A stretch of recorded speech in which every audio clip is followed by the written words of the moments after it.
Good morning friends, मैं doctor Harinder Pal from Harris मेरो वास्तु। आज मैं एक बहुत ही गंभीर विषय पे बात करने जा रहा हूँ। वो है हमारा पर्यावरण, वातावरण, जिसको हमने बिगाड़ने में, दूषित करने में कोई कसर नहीं छोड़ रखी है और ये कोशिश हमारी निरंतर जारी है। एक इंसान ही एक ऐसा जानवर है जिसको जब भी कोई छूट मिलती है, खुल मिलती है, तो अपने आले दुआले को, आसपास को तहस नहस कर देता है। अभी ये माना जाता है धड़ाधड़ जंगलों की कटाई हो रही है, लालच इतना बढ़ गया हमारा, तो ये माना जाता है कि जो दरख्त हैं, पेड़ पौधे हैं, हमें ऑक्सीजन देते हैं। ये हमारे प्लेनेट पे, धरती के फेफड़ों का काम करते हैं। तो पेड़ पौधे नहीं रहेंगे तो ऑक्सीजन नहीं रहेगी, तो हमारा जीवन भी समाप्त हो जाएगा। ये काफ़ी हद तक सही है, लेकिन मैं जो बात करने जा रहा हूँ वो और आगे की बात है।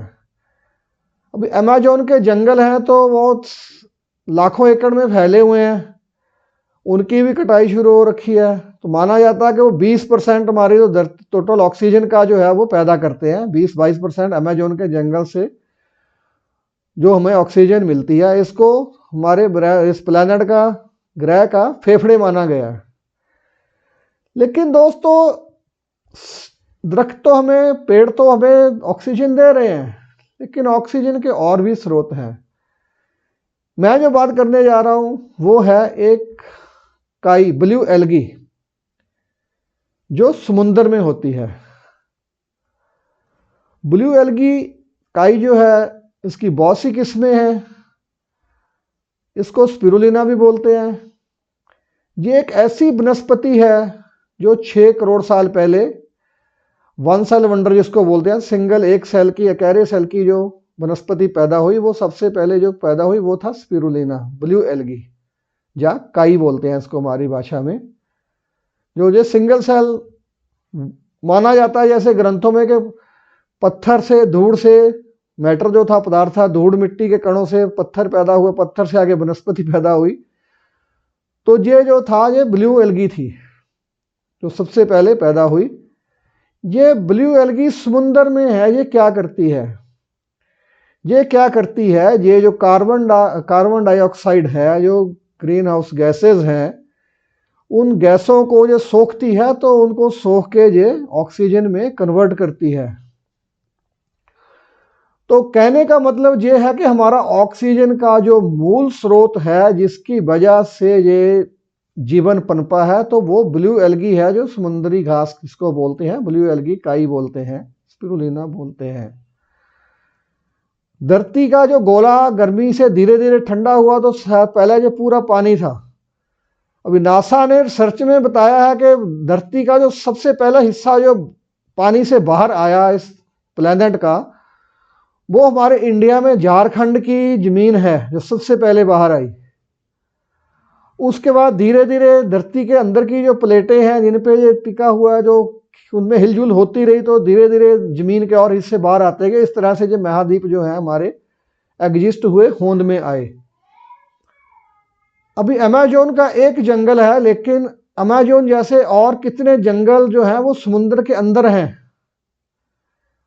जितना समुद्र का पानी हमें दिख रहा है, ऐसे और कौन से समुद्र के गहराई में पड़े हुए हैं, क्या क्या पड़ा हुआ है, जी अभी खोज में धीरे धीरे सामने आ रहा है।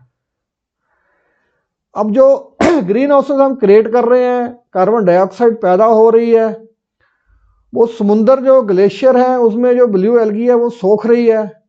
उससे क्या हो रहा है, तो समुद्र का जो है तापमान बढ़ रहा है, इसकी वजह से ग्लेशियर पिघल रहे हैं, और ग्लेशियर पिघल रहे हैं तो उससे जो हमारी जो लाइफ को है वो खतरा पैदा हो गया है।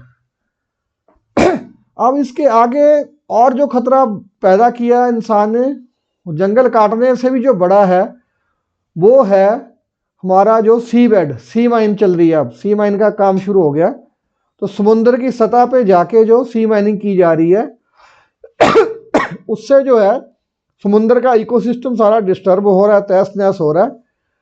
वो हमारी मौत का मुख्य कारण बनेगा।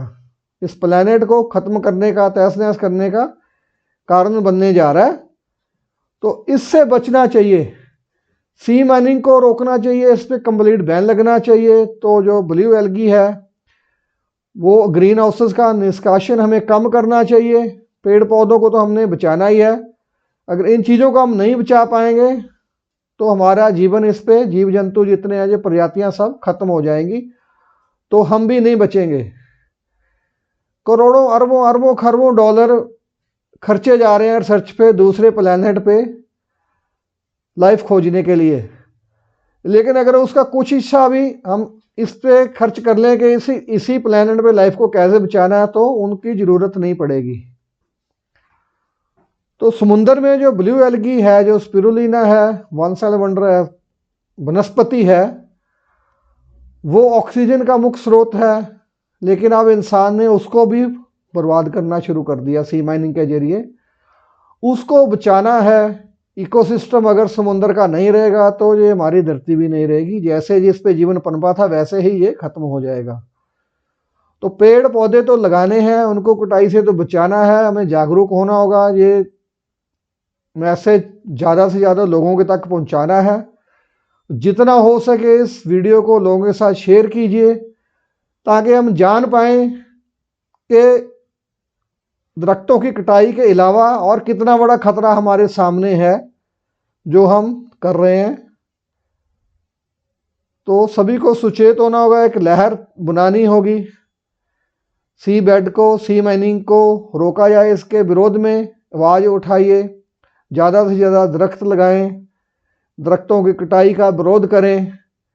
नहीं तो ये सरमाएदार जो है, पूंजीपति हैं, जो कुछ नहीं छोड़ेंगे, खुद तो मरेंगे, जे हमें भी ले डूबेंगे। ये हमारी नस्ल के लिए खतरा है। तो सुचेत तो ये समझ लीजिए ऑक्सीजन कहाँ से आ रही है, मेन स्रोत क्या है। मेन स्रोत तो समुंदर है। धरती के प्लेनेट के दरख्त तो हैं ही हैं, तो उसको बचाने के लिए हमें एकजुट होकर आवाज़ उठानी होगी। इस ऐसे और नॉलेज भरे वीडियो हम लेके आने वाले हैं आपके लिए। तो ऐसे और वीडियो देखने के लिए इस चैनल को सब्सक्राइब कीजिए। हैरिस न्यूमेरो वास्तु हमारा यूट्यूब चैनल है। इस वीडियो को ज़्यादा से ज़्यादा शेयर कीजिए। इसी में आपकी भलाई है, हम सबका भला है। तो अब मैं इसी के साथ इजाज़त लेता हूँ, वीडियो यहीं पे समाप्त करता हूँ। Good bye.